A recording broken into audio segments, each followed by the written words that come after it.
धनेश्वर महतो, कुछ बातें देश के लिए और कुछ बातें जो महान नेता इस देश के लिए करके गए हैं, उनकी चर्चा आज हम करते हैं। कुछ ऐसे भी नेता हमारे देश में हैं जो करते कुछ नहीं है, लेकिन डींगे खूब हाँकते हैं। झूठे शेर बनने का ढोंग करते हैं, पाखंड करते हैं, लेकिन शेर तो वही होता है जो वक्त पड़ने पे शेर वाले काम करके दिखा दे। वैसे ही एक प्रधानमंत्री हमारे देश में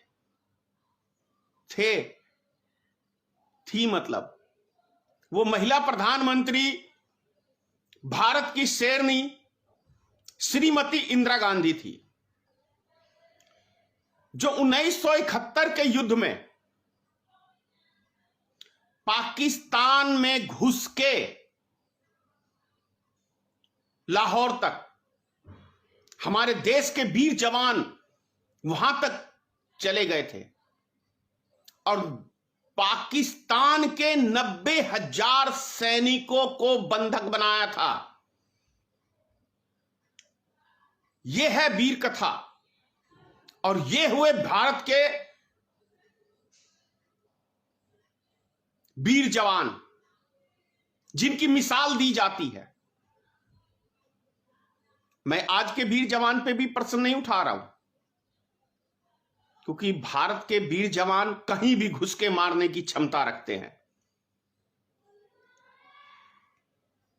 वो हुई शेरनी जिसने एक निर्णय लिया था और 1971 में ही पाकिस्तान के 2 टुकड़े करने का काम किया था श्रीमती इंदिरा गांधी की। वो थी कूटनीतिक, वो थी राजनीतिक।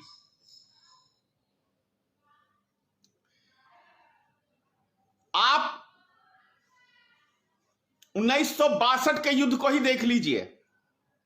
देश हमारा आजाद ही हुआ था, कोई हथियार नहीं थे हमारे पास विशेष, लेकिन चीन के छक्के छुड़ा दिए थे भारत की सेना ने। उस टाइम में प्रधानमंत्री थे जवाहरलाल नेहरू।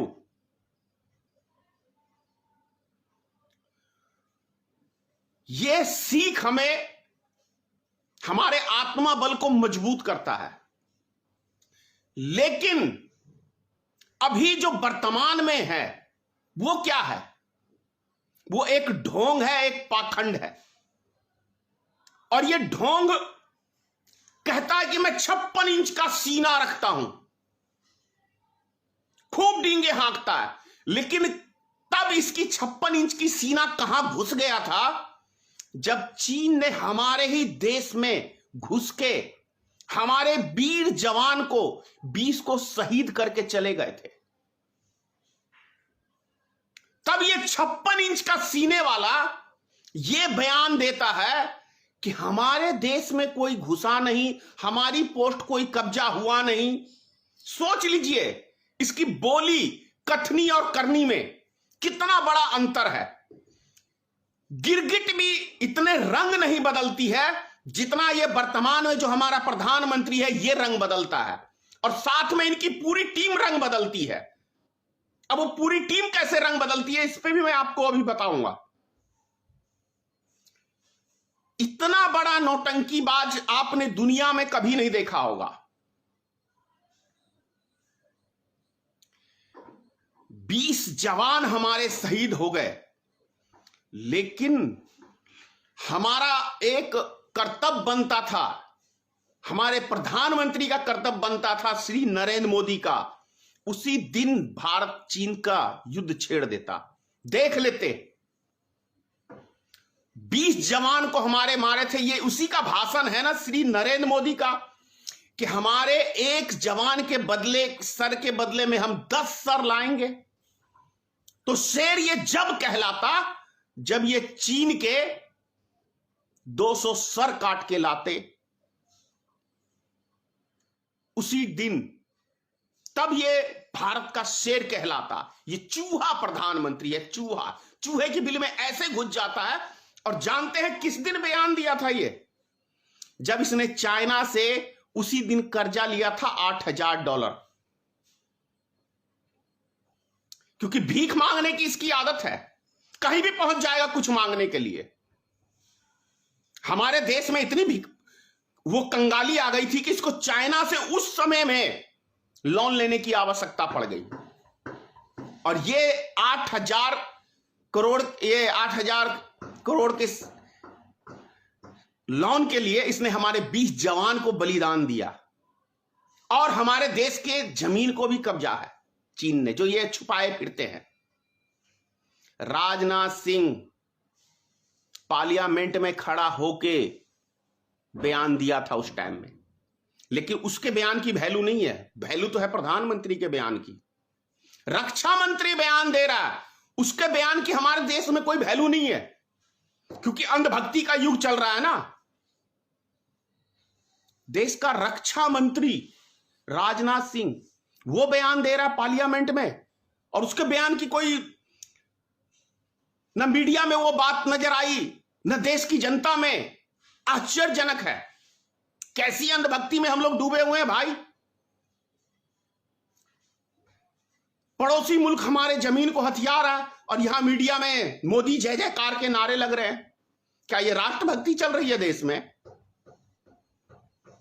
उसी तरीके से चुनाव जीतने के लिए पुलवामा हमला, मैं कह रहा हूं अमित शाह और प्रधानमंत्री श्री नरेंद्र मोदी ने कराया है पुलवामा हमला। फिर आज कह रहा हूं, क्योंकि आज तक उसकी जांच पूरी नहीं हुई है। क्यों? चुनाव जीतना था 2019 का, कोई मुद्दा नहीं था इनके पास। ये चुनाव जीतने के लिए किसी भी हद तक जाने के लिए तैयार है, यही इनका रिकॉर्ड है।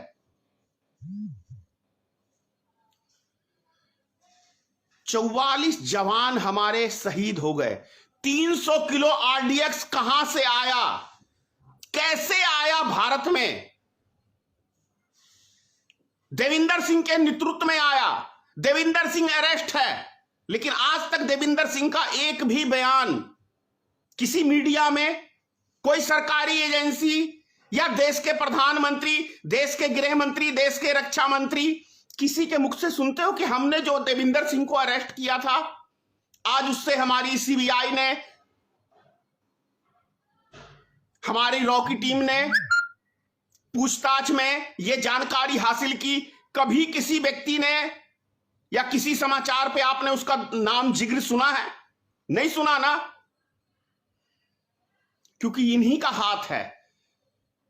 होना तो यह चाहिए था कि उस देविंदर सिंह से सार्वजनिक प्रेस कॉन्फ्रेंस में पूछा जाना चाहिए था सवाल, तब वो खुलासा करता कि किसके इशारे पे 300 किलो आरडीएक्स लाया गया और सैनिकों के काफिले में गाड़ी से उड़ाया गया हमारे 44 जवान को। दूध का दूध, पानी का पानी हो जाता, लेकिन नहीं। ये झूठे शेर हैं, ये चुनावी शेर हैं, ये चुनावी शेर हैं। चुनाव में ये शेर बनते हैं केवल चुनाव प्रचार के दरमियान में, लेकिन धरती पे हकीकत कुछ और है। तो ये अभी आप देखिए कि 5 रुपया पेट्रोल पे सस्ता हुआ, 10 रुपए डीजल पे सस्ता हुआ। क्यों हुआ? जब इनके प्रत्येक दिन दाम बढ़ते थे, तब इन्हीं के सरकार के सारे नेता देश के विकास के लिए महंगाई बढ़ रही है, देश के विकास के लिए, यही इनका। भैया देश का विकास तो उस जमाने से हो रहा है 1947 से, और यदि विकास नहीं हुआ है देश में, तो देश की एक एक धरोहर को जो वर्तमान प्रधानमंत्री ने बेच दिया, ये नरेंद्र मोदी के बाबूजी बनाए हुए संपत्ति थे क्या? अगर देश का विकास नहीं हुआ तो रेलवे अडानी और मुकेश अंबानी को कैसे दे दिया? एलआईसी तक बेच दी, जीवन का आधार एलआईसी। ये हमें लॉलीपॉप देते हैं। 30 रुपया दाम बढ़ाने के बाद, 3 महीने में 30 रुपया डीजल पेट्रोल पे बढ़ाने के बाद, ये 5 रुपए का लॉलीपॉप हमें दे दिया, दीपावली का गिफ्ट। और देखिए 3 दिन से भारत के सभी न्यूज चैनल पे और भारतीय जनता पार्टी के छोटे से बड़े नेता सब मोदी की जय जयकार में, मोदी जी को धन्यवाद, मोदी जी को धन्यवाद, मोदी जी को धन्यवाद। योगी जी भी कल धन्यवाद दे रहे थे मोदी जी को। तो मैं पूछना चाह रहा हूं योगी आदित्यनाथ जी, भारत सरकार ने 5 रुपए पेट्रोल पे कम किया, 10 रुपए उसने कम किया, तो आप भी जो 32-33 रुपए राज्य का टैक्स वसूली कर रहे हैं उस पे आपने कितने की कटौती की? सांप सूंघ गया है। योगी आदित्यनाथ से ही पूछ रहा हूं यह सवाल कि यूपी के अंदर आपकी राज्य है, आपका शासन है, आपने वहां के जनता को चुनावी मौसम में कितने का राहत देने का काम किया है? 1 पैसे का नहीं। ढोंग चल रहा है देश के अंदर पूरा। यूपी में कई करोड़ों रुपए का दिया जलाया जा रहा है अयोध्या में। अच्छी बात है, जलना चाहिए, हिंदुओं का सबसे बड़ा त्योहार है। लेकिन भारतीय जनता पार्टी के कितने कार्यालयों में कल ये दीप जला है भारत का? दिया जो मोदी जी लोकल और वोकल पे फोकस करते हैं। क्या भारतीय जनता पार्टी के कार्यालय में ये दिया जला? क्या राष्ट्रपति भवन में ये दिया जला? क्या प्रधानमंत्री कार्यालय में या प्रधानमंत्री भवन में दिया जला? कहीं नहीं जला है। लेकिन नौटंकी चल रही है देश में। हम लग्जरी गाड़ी पे घूमेंगे, विदेशी गाड़ियों पे, और दुनिया को पाठ पढ़ाएंगे क्या आप लोकल पे फोकस करो। एक वो है ना भेंगा बाबा, रामदेव बाबा आंख मारता रहता है।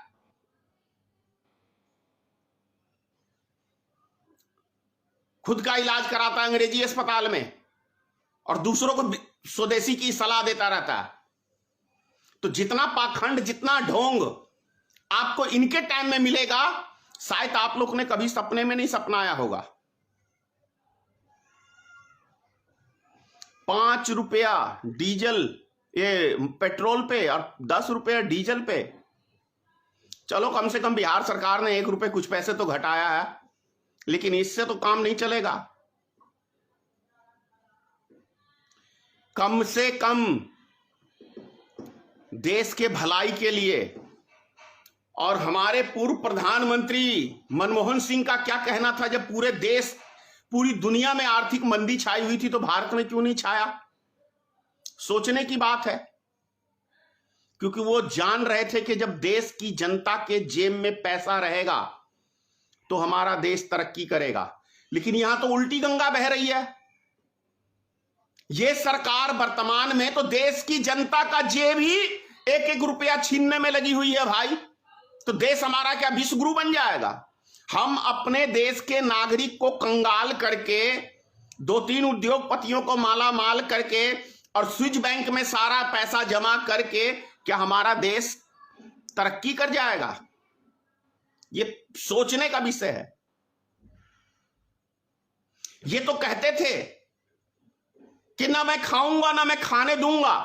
तो मैं पूछना चाह रहा हूं माननीय प्रधानमंत्री से कि 2019-20 के अंदर 20,700 करोड़ रुपया स्विस बैंक में किसका पैसा जमा हुआ?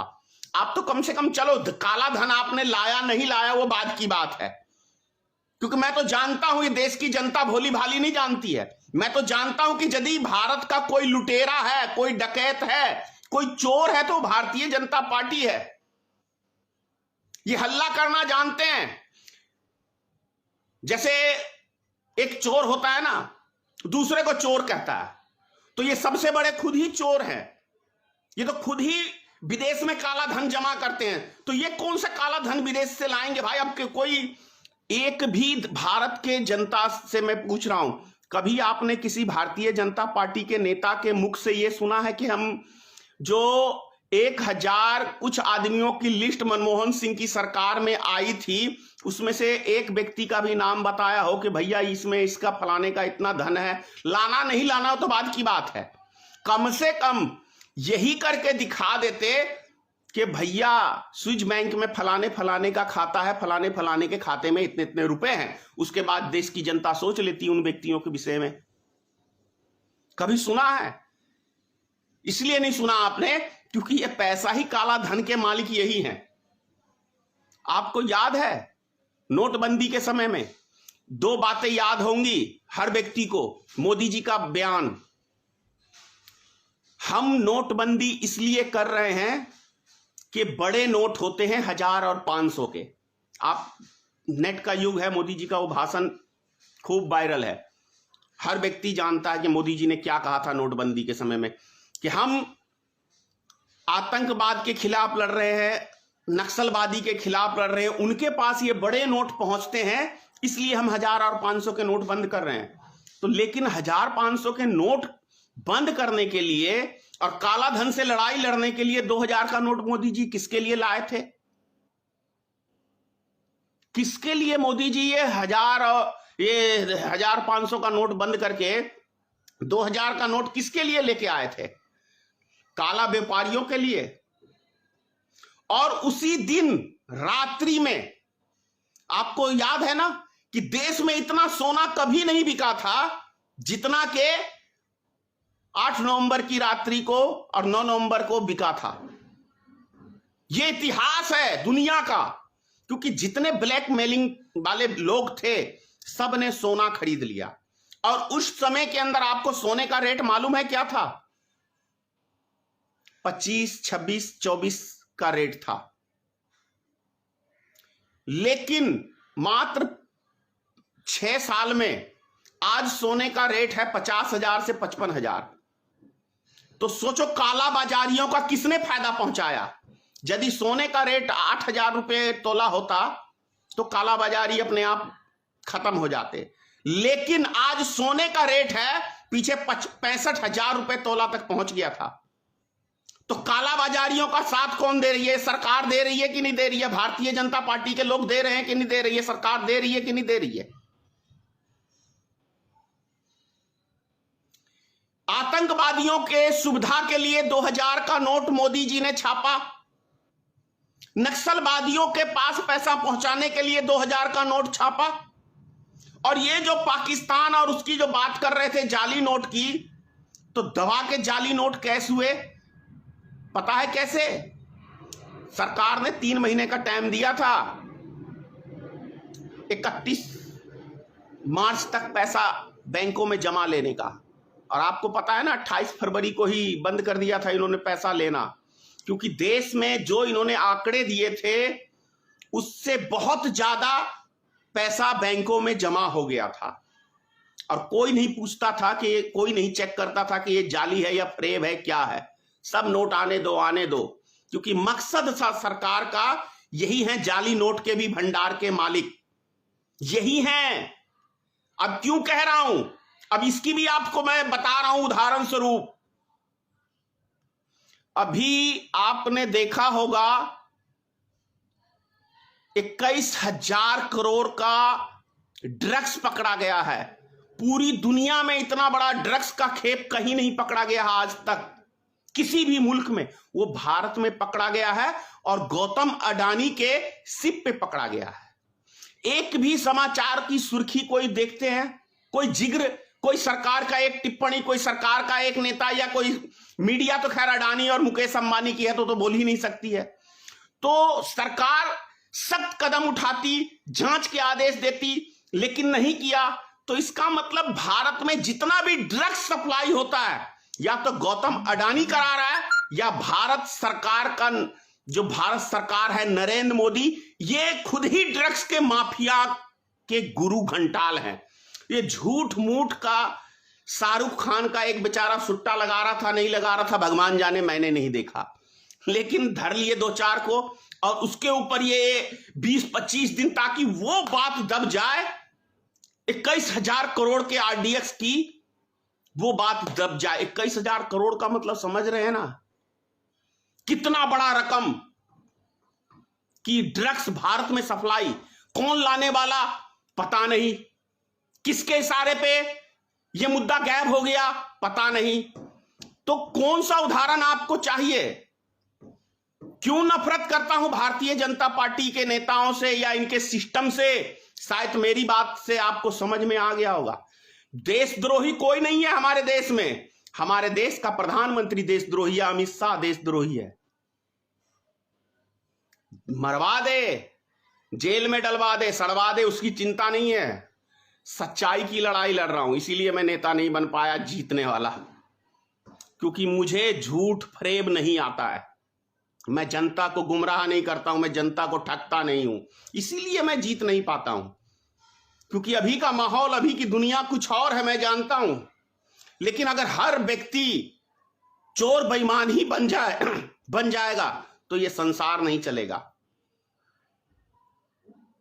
विधाता ने ना जीतू मैं जीवन में कभी, इसकी मुझे कभी चिंता नहीं है, लेकिन सच्चाई की लड़ाई, हक की लड़ाई ऐसे ही लड़ता रहूंगा और ऐसी ही आवाज बुलंद करता रहूंगा इस देश के लिए, इस देश की जनता के लिए। जय हिंद।